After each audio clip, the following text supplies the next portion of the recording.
Take a look at the damage after a crash overnight, how illegal street racing was involved. It looked like they knew what they were doing. They were working as a team. Robbers hold up a FedEx truck in a local neighborhood, but police think this may not have been their only crime. How a change on today's San Diego City Council could impact big decisions in the coming months. And we'll tell you why Dudley's Bakery is hiding golden tickets in their pies and what you can win. It's 6 a.m. on Monday, December 4th, and you're up with CBS 8. Thank you so much for being here at 6 a.m. here on this Monday, everyone. Hope you had a nice weekend. I'm Eric Connard. And I'm Neda Irampur. So glad you're joining us. And grab something warm and cozy. It's a chilly morning. So we're going to start off with meteorologist Evan Narani checking in on that forecast.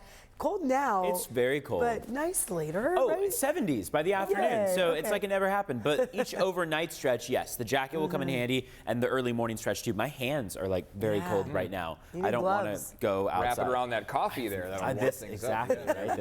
This is my saving Dip it grace. in the coffee. We just slow dipping Coffee my fingers.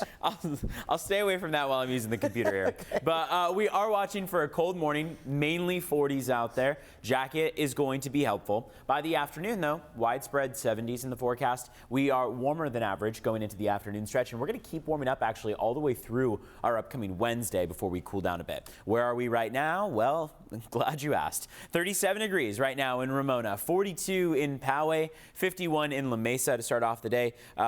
Again, there's a little bit of fog out there, not much though, impacting the morning commute. So just make sure you watch out for some of those low clouds. But besides that, very, very nice start to the day, aside from those cold temperatures. Coming up, we'll talk about that 8-day forecast. Back to you. All right, and thank you for that. And now new this morning, the U.S. Air Force just confirming they found the remains of 5 crew members involved in a military Osprey aircraft crash off the coast of Japan last week. Divers also found a large portion of the wreckage.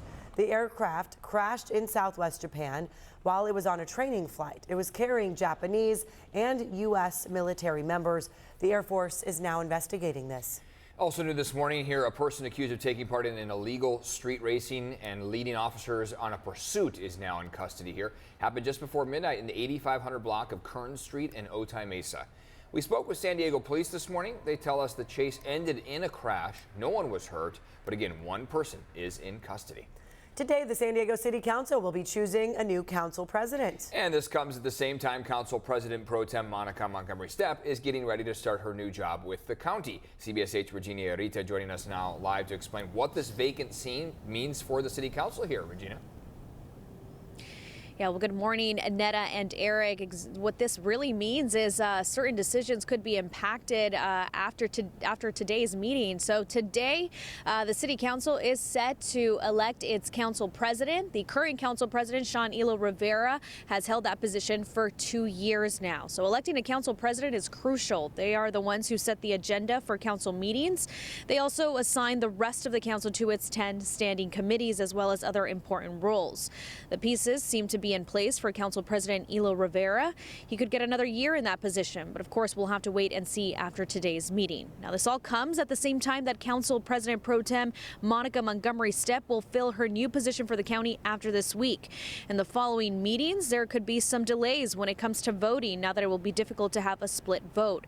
Important legislation like housing, climate change, taxes, and other issues could be on hold in the next several months or even longer, because the City Council will have 8 members instead of the usual 9. Montgomery Stepp is representing District 4, replacing Nathan Fletcher. She will be sworn into the Board of Supervisors tomorrow during their county meeting. So there will be a special election to replace Montgomery Stepp's position in March, but if no candidate gets more than 50% of the vote, there will have to be a runoff within 90 days. So back out here, the selection of a council president will be heard at the 2 p.m. session today, and we'll have more on that. For now, I'm Regina Rita, CBS 8. Regina, thank you so much. Live for us downtown, where you see that gorgeous sunrise this morning. And now this morning, here's another story we're covering for you. Chula Vista police still searching for at least 4 people who they say robbed this FedEx truck. This brazen robbery, all caught on camera, as you see here. CBS 8's Chris Groh joining us live in Chula Vista now to explain who police are now looking for. Good morning to you, Chris. Yeah, good morning, Netta. And look, it's pretty jarring to see something like this happen. Police trying to figure out who may be behind it. What we're learning right now is that this was at the end of the day, so there weren't that many packages on board. The driver is thankfully not injured in this, and it was a neighbor who saw this all happen, was able to record it with her Ring camera, but also try to scare those robbers off. Just hear them talking, hurry, hurry, grab it, grab that one, grab this one, grab that one. And then they were jumping in through the driver's side, and then it looked like they were like clockwork. They all knew what they were doing.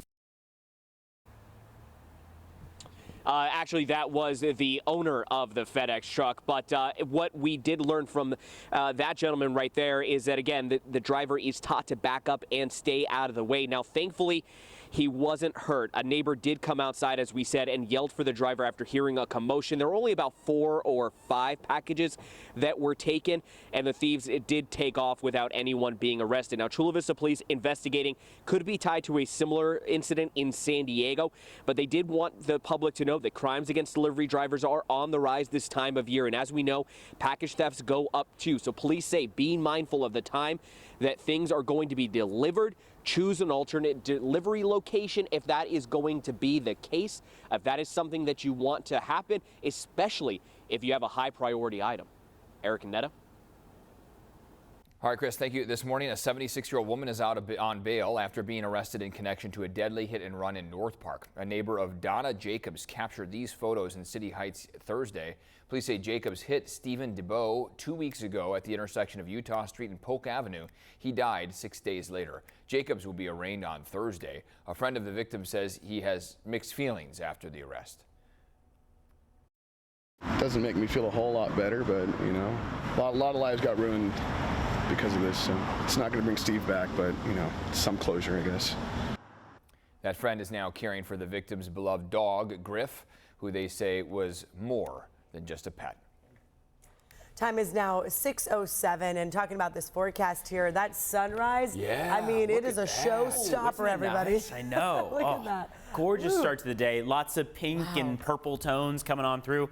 Sunrise technically is still about 20 minutes out. However, we're allowing for this beautiful, beautiful twilight phase ahead of it. A little bit of a breeze out there that we're holding on to. Some clouds that you see, I mean, we need the clouds for the beautiful sunrise, but there are some spots where those are a little low down to the ground. 5 miles of visibility in Imperial Beach, 7 in Ramona. Besides that, we're looking pretty good to start off the day. Want to point to the 10-day temperature trend because this tells a very good picture, very good story, I should say, of what the next 8 to 10 days are going to look like. We are dry through and through, which is a plus side. We're going into, we are now in December, and we would normally, especially if we're considering last year, be in for some wet weather. We are not in this 10-day forecast. We are, however, going to see a trough of low pressure influence us for Thursday and Friday. It won't be close enough to bring us that wet weather, but it will drop our temperatures quite notably for that stretch, and then we'll see those temperatures climb once again. This is a 10-day stretch where really 9 of the 10 days are going to bring us above average temperatures. So that's something to celebrate, that will hold on to this very fall-like energy, evidently, going into the start of the winter season. Technically, we're still a couple weeks out from the start of the winter season. Some consider December 1st the start, though. Let's take a look at what your day is going to look like. Partly cloudy skies, cold temperatures to kick off the morning. We're going to climb to the mid-50s by 8 a.m. and then we'll see those temperatures make their way to the low 70s into the afternoon stretch. We'll drop beyond that into 6 p.m. We're seeing those temperatures fall to about 62 degrees. And then there's that beautiful live look out there. This is another camera. This is from Mount Soledad. 6:35 is that sunrise, and then that sunset coming at 4:42. But what a gorgeous morning out there. Let's take a look at traffic. See how roads are shaping up. 6:09 on the clock right now. And so far, things are very, very quiet. It is Monday after all, so that doesn't come as a huge surprise. You can see how there is some slight slowing mid-span on the Coronado Bridge, and then going northbound on the 805. You'll run into some slight congestion, but no stop and go. This is just slowing down a little bit for the morning. Let's take a look at your border wait time. San Ysidro Port of Entry, 140-minute wait. Ooh, you're waiting 2 hours and 20 minutes across there. Otay Mesa Port of Entry, 100 minutes, so an hour 40 or so. It looks like it is going to be a pretty slow start to the morning if you're headed across the border there. CBS8.com/traffic can also give you the latest on what to expect. Back to you. It's a big wait time there. Thank you very much, Evan. And a traffic alert now for those of you driving through Santee. Heads up here, Caltrans crews are closing eastbound 52 ramp going to southbound 125 this week. They encourage people on the road to use the detour. Take southbound 67 to westbound 8 to the 125 connector ramps. Now, the closure will mainly happen at nighttime, starting at 8 p.m. all the way through 5 in the morning, though, through Wednesday. This will allow crews to touch up the concrete and minimize any future long-term closures. Coming up here, boats, including a U.S. warship, come under attack. What it has to do with the Israel-Hamas war. Plus, don't call it a comeback. How this little guy, I should say, turned out to not be extinct after all. What is that?